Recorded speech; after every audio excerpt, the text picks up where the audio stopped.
Hello, welcome. This is your reading. Be open-minded po. Hindi po halos lahat makaresonate. Kaya piliin niya na lamang. And thank you nga po pala sa mga nag-subscribe, lalo na sa mga bumabalik. Marami pong salamat. Start na tayo. Give me the message for Virgo. Ano yung mensahe sa'yo?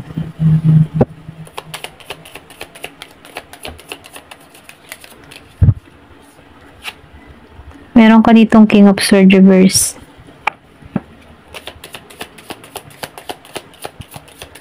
Maybe meron ka ditong person na air sign, okay?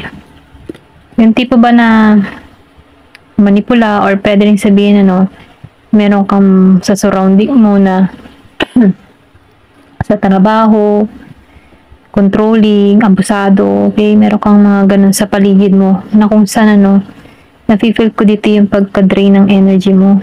Pwedeng hindi ka na masaya sa kinalalagyan mo dito. Ito na nakikita ko. Kumbaga, dito sa Seven of Swords na sinusurrender mo na to. Kumbaga, wala ka ng lakas or makipag-deal sa mga ganitong klase ng tao. Yung ba tipong hinahayaan mo na lamang yung sitwasyon. Ito lang nakikita ko kasi lumabas ang Seven of Swords and King of Swords pareho pang naka-reverse. Yung iba sa inyo na-stress talaga dito. Ito lang nakikita ko. May pagkaalinlangan ka, kumbaga hindi mo sinusunod yung sarili mong instinct, yung sarili mong kutob dito.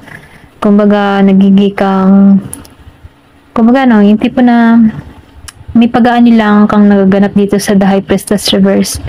Kasi nafe-feel ko dito na sinusukuan mo na to eh. Ito rin nafe-feel ko. Maybe, itong mga nagdaang araw, meron kang mga ganun sa nakakasama na may pagka-toxic, kaya ikaw meron kasi ako nakikita dito na nag-betray sa'yo, nagloko, or pwede rin sabihin meron kang person na nagloko dito. Okay, ito lang nafe-feel ko. Meron kang person dito na nagloko na kung saan merong betrayal na nangyari dito.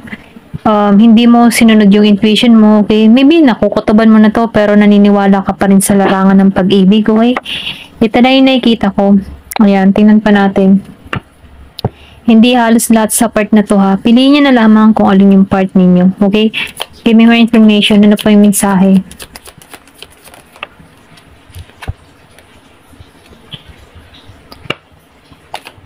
Give me more information.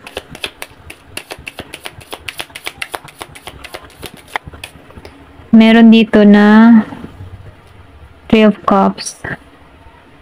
Nafe-feel ko dito,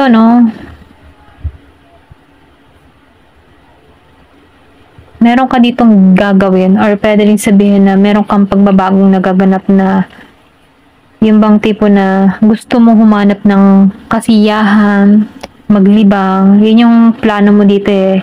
Gusto mo mag-enjoy, okay? Enjoy yung life mo. Ayaw mo munang makapag-deal sa mga toxic sa paligid mo, okay? Kumbaga, gusto mo makontrol mo muli yung buhay mo dito, Yung maging masaya lang dito sa Three of Cups. Gusto mong makisalamuha sa ibang tao or makipagkaibigan sa iba, makiparty-party. Ito lang nag-feel ko sa'yo. Ito yung plano mo dito. Maging masaya. Okay? Ayaw mo makipag-deal sa mga toxic. Ganun. Then dito, Six of Wands. So, nafe-feel ko dito, yung iba sa inyo, kung meron ka mga ginagawa sa social media or pwede rin sabihin kung meron ka pinagkakaabalahan online, meron ditong pagkilala or pwede rin sabihin nakikilala na yung mga gawa mo, yung trabaho mo, or pwede rin sabihin na nakikilala na yung content mo kung meron ka mga video, social media, Facebook, TikTok, or pwede rin sa YouTube, okay, may pagkilala na dito. Kumbaga, nasa iyo yung attention. Maraming nakakapukaw ng attention sa'yo. Nakusan, ito yung achievement mo. Lahat ng mga pinaghirapan mo, nakakamit mo na dito. Nagiging kang masaya. Kaya, meron dito kang gagampanin na parties. Pwede rin sabihin, kung nasa social media platform ka, marami ding tao na naiinggit sa success mo dito. Kaya, may pagka mga abusado or pwedeng sabihin basher, ganyan. Pero ganun pa man, kahit may mga basher dito, nakikitaan ko dito na isusurrender mo to, no? Ito lang yung nakikita ko. Isusurrender mo na to. Maybe, kung ikaw man ay reliyosong tao, no? Ipinagdadasal mo na to. Or pwede rin sabihin, hindi mo na to pinagtutuunan ng pansin. Ito lang yung nafe-feel ko. Give me more information. Ano pa yung mensahe? Ayan, tumalsik to.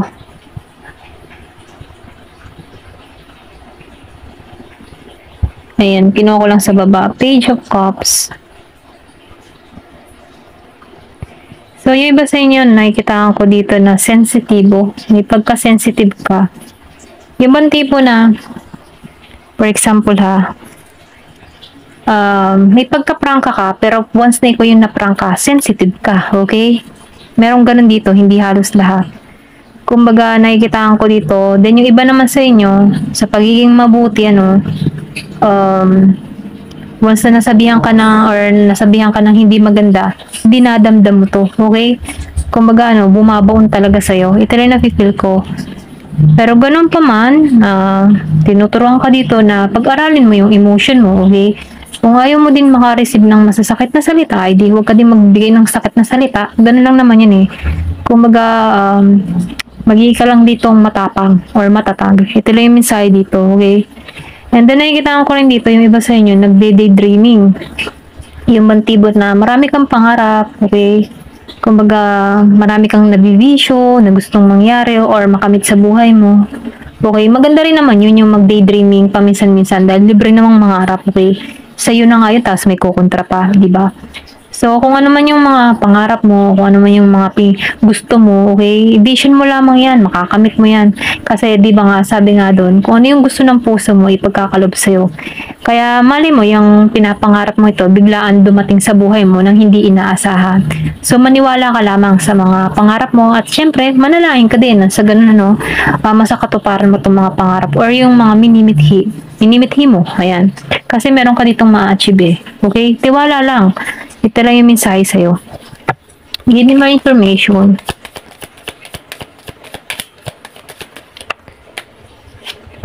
Meron ka ditong Knight of Coins. So, nakita ko dito, yung iba sa inyo, consistent sa pagtatrabaho, yung tipo na masipag, okay? Medyo mabagal ka lang din kumilos, yung tipo na, yung bang energy mo dito okay lang kahit mabagal, basta tagumpay sa huli. Yung bang hindi ka nagmamadali, nafe-feel ko dito yung consistent ka sa trabaho mo, okay? Patuloy ka lamang. Dahil nafe-feel ko dito na isang araw marireceive mo yung kung ano man yung minimithi mo dito Medyo mabagal ka lang sa umpisa, pero alam mo yung responsibility mo, okay? Meron kang goal na gustong makamit dito. Ito na nakikita ko. Nakafocus ka sa direksyon or sa ano man yung mga pinagkakaabalan mo, pinaplano mo, nakapokus ka doon. Ito na yung nakikita ko. Kaya, give me more information. Ano pa yung mensahe sa'yo? Meron ka ditong Ace of Coins. So, nakikita ko dito, na magkakaroon ka dito ng property, prosperity, okay? Magiging kang matagumpay. And then, nakikita ko dito na magkakaroon ka ng financial opportunity na kung saan, may pera kang parating dito. Kung naman yung mga minimithi mo, pinapangarap mo, marireceive mo to dito sa Ace of Coins. So, magtiwala ka lang kung meron ka man ditong naranasan na sobrang sakit, na stress ka, okay? Surrender mo na lamang ito at magtuon ka sa ibang direksyon na kung saan magkakaroon ka, yung tipong hanapin mo yung positibo, huwag yung negatibo, okay? And then, wag din yung maninira ng kapwa. Okay? Ito lang yung mensahe dito. Ayan, kung meron ka man dito napagsabihan, or meron ka nasalitaan dito na hindi maganda, yung matipo na, halimbawa, meron kang komento, yan, meron kang, hindi to halos lahat meron kang mga komentong hindi maganda, so siguro, asahan mo na meron ding magkukomento sa'yo na hindi maganda. Ganun lang naman yun yung karma. Paikot-ikot lang. Kung ano yung gawa mo, hindi yung marireceive mo. Ganun lang naman yun, okay? Ayan. Pero hindi naman halos lahat, okay? Kasi kanya-kanya naman kayo, iba-iba naman kayo ng pag-uugali dito. Meron lang din tao, hindi naman halos lahat ng Virgo, mabubuti. Meron din ditong may attitude, okay? So, piliin nyo na lamang, okay? Ito lang yung mensahe dito. Kung ano man yung mga minimithi mo, pagpasalamat mo sa Diyos, okay? Dahil meron kang blessing na marireceive dito. At magtiwala ka, manalangin. Ito na yung mensahe dito. So, ayan, nakutala naman ako. Ang blessing ay palaging dumarating yan. Okay?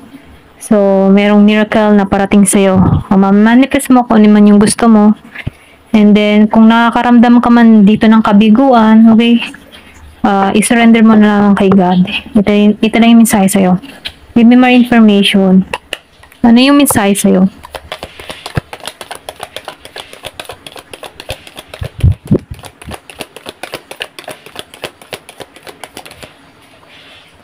Meron ditong dog barking. So, makinig ka sa mag-a-advise sa'yo ng isang kaibigan. Meron kang kaibigan na mag-a-advise sa'yo about sa problema mo. Kung meron ka mang kinakaharap na problema sa panahon ngayon, kasi iba-iba naman kayo dito, no?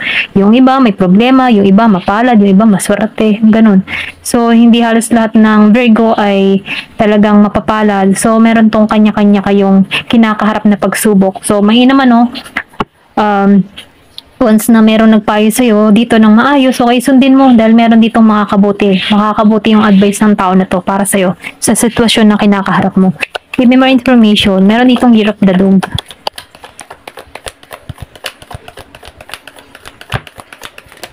Ayan, tumalsik. So, meron ditong Dogger.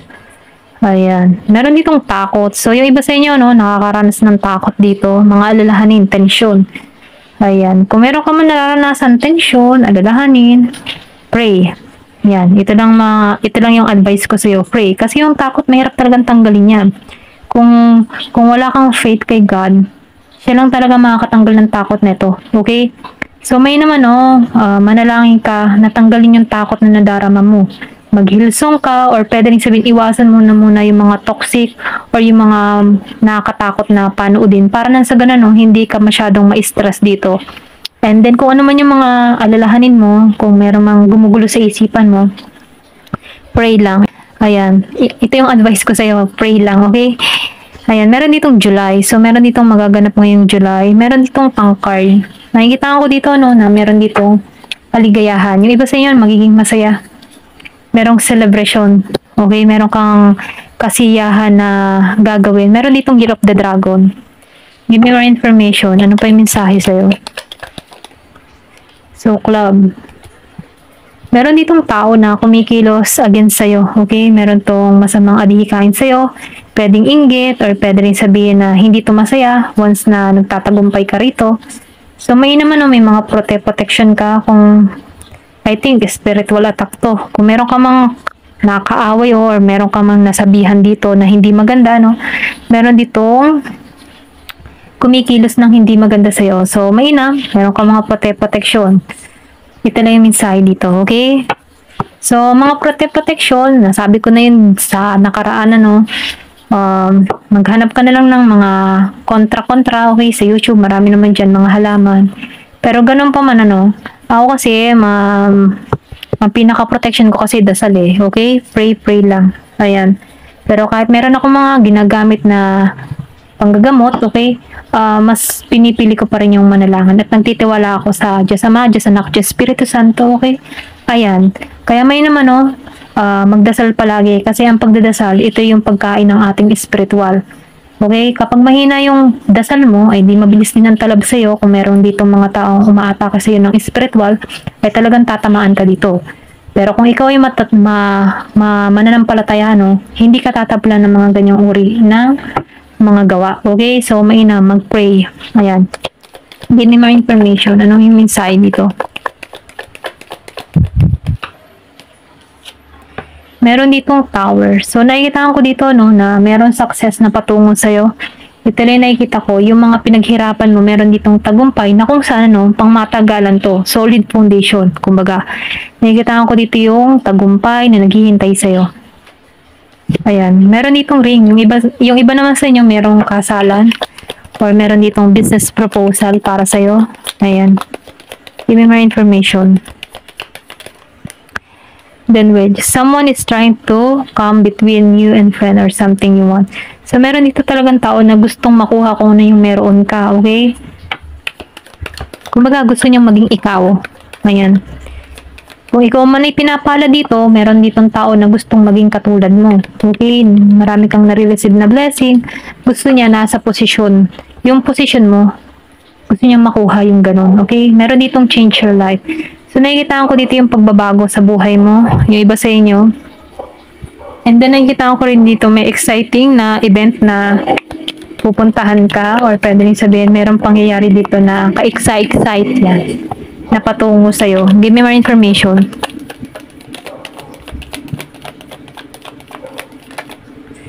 Older woman. Meron ditong matandang babae. Okay? Sino naman itong matandang babae?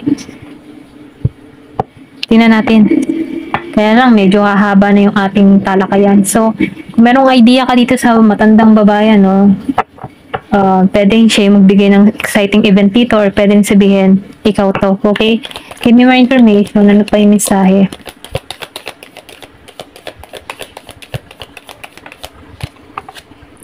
Scissor, disappoint of some affair. So, yung iba sa inyo, na-disappoint ka. Meron ditong naganap. Okay? Meron ditong hiwalay naganap. May involved na matandang babae. Pwedeng magulang nung kanakasama mo. Okay? Meron ditong